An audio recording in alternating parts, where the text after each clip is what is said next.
आज की इस वीडियो में हम पर्टिकुलरली डिस्कस करेंगे डीएचए कोयटा को पिछले कुछ टाइम से डीएचए कोयटा में रेट के हवाले से और बजट की अपडेट के हवाले से आपसे यहाँ इस वीडियो में डिस्कस करूँगा।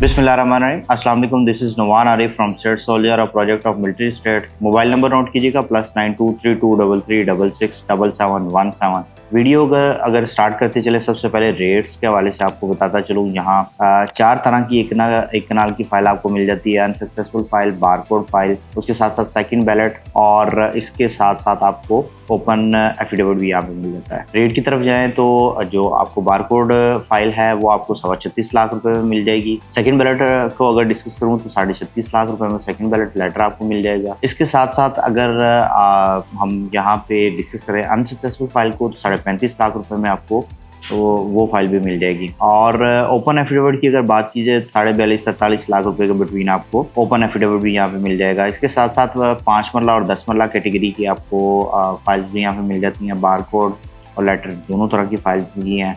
रेट अगर डिस्कस करता चलूँ तो 16,75,000 रुपये में आपको यहाँ पे जो 5 मरला फाइल है वो मिल जाएगी।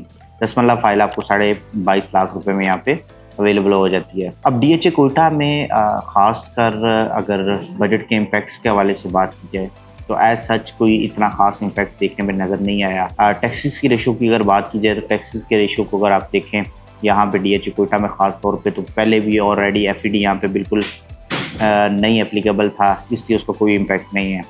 अगर मेन इशू जो दूसरी मार्केट्स में ओवरऑल दिखने में आ रहा है 7E टैक्स तो 7E भी यहाँ डीएचए कोयटा में वो भी एप्लीकेबल नहीं होता, इसलिए उसका इफेक्ट भी नलीफाई हो जाता है। उसके साथ साथ अगर हम यहाँ बाइंग पे जो विदहोल्डिंग टैक्स लग रहा था उसकी रेशो की अगर बात की जाए तो वो कम कर दिया गया है, उसको हाफ कर दिया गया है एज़ कम्पेयर टू अगर आप गेन टैक्स जो गेन सेलिंग के टाइम पे आपका विदहोल्डिंग लग रहा था, जिसको हम दूसरे लफ्ज़ों में गेन टैक्स भी बोलते थे, वो उसकी रेशो जो है वो इंक्रीज कर दी गई है। तो देखें ये एक तरह का पॉजिटिव इम्पैक्ट है। अगर देखा जाए बाइंग के टाइम पे आपका बजट कंस्ट्रेंड होता है, आपके पास बजट अपनी सारी चीज़ें मैनेज करने के लिए अपना बजट है उसको देखना होता है। सेलिंग के टाइम पे ओवरऑल अगर आपको प्रॉफिट हो रहा हो तो प्रॉफिट में से अगर कोई आपको टैक्स देना पड़ रहा है, उसकी रेशो चाहे इंक्रीज हो रही है तो वो इतना ज़्यादा ख़ास इम्पैक्ट क्रिएट नहीं करती ओवरऑल इसके ऊपर। इसके साथ साथ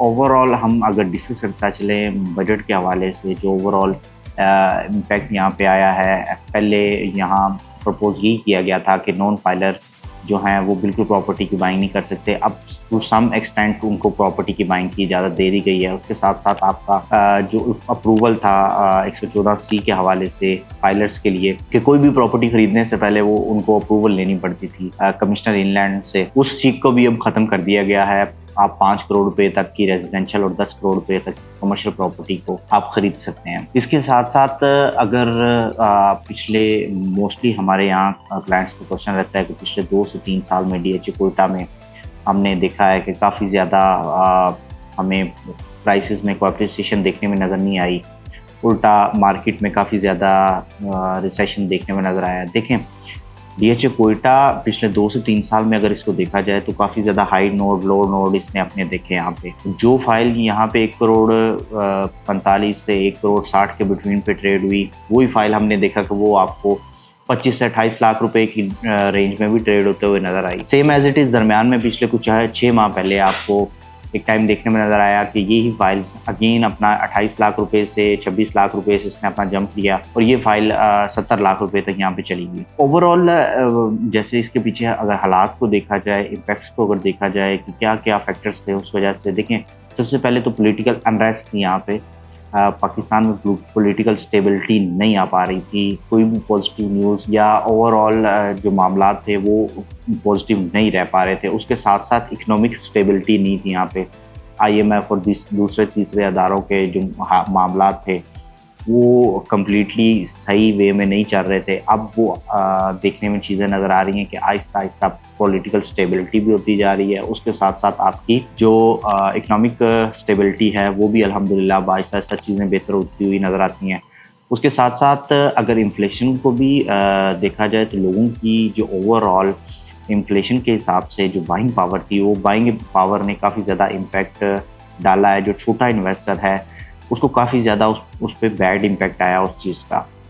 अब चीज़ें जो है आहिस्ता-आहिस्ता जैसे मैंने पहले बताया कि वो बेहतर होती हुई नज़र आ रही हैं। अब यहाँ मेन चीज़ या मेन फैक्टर जो यहाँ देखने का है वो ये है कि ये पॉलिसीज़ या ये जो मामलात अभी चल रहे हैं, ये कंटिन्यूटी कब तक रहती है। देखिए गवर्नमेंट चेंज होने से चीज़ों को फ़र्क नहीं पड़ना चाहिए, आपकी एक पॉलिसी होनी चाहिए, एक वे होना चाहिए, उस वे के ऊपर ही आपने उसी रास्ते के ऊपर चलना चाहिए, ना कि अगर कोई एक गवर्नमेंट आती है तो वो कोई किसी और तरफ चलना स्टार्ट कर देती है, अगर कोई दूसरी गवर्नमेंट आती है वो तो दूसरी तरफ स्टार्ट करना छोड़ देती है। तो एक पॉलिसीज़ में, आपकी डिसीजन मेकिंग पावर में, आपकी सब चीज़ों में एक कंसिस्टेंसी होनी चाहिए, तभी जाके ओवरऑल जो आपके मामलात हैं वो सारे बेहतर होते हुए नज़र आएँगे। मज़ीद आप डीएचए कोयटा के हवाले से आपकी कोई क्यूरी हो, कोई बाइंग सेलिंग करना चाह रहे हो तो आप मुझे मेरे नंबर पे कॉन्टैक्ट कर सकते हैं, +923233 66717। ये नंबर व्हाट्सएप पे भी, आप व्हाट्सएप पे भी कॉन्टैक्ट कर सकते हैं। व्यूअर्स हमारे चैनल को सब्सक्राइब करें, वीडियो को लाइक और शेयर करें ताकि प्रॉपर्टी से रिलेटेड लेटेस्ट इन्फॉर्मेशन आप तक पहुँचती रहे। अगली वीडियो तक अपना ख्याल रखिएगा। अल्लाह हाफ़िज़।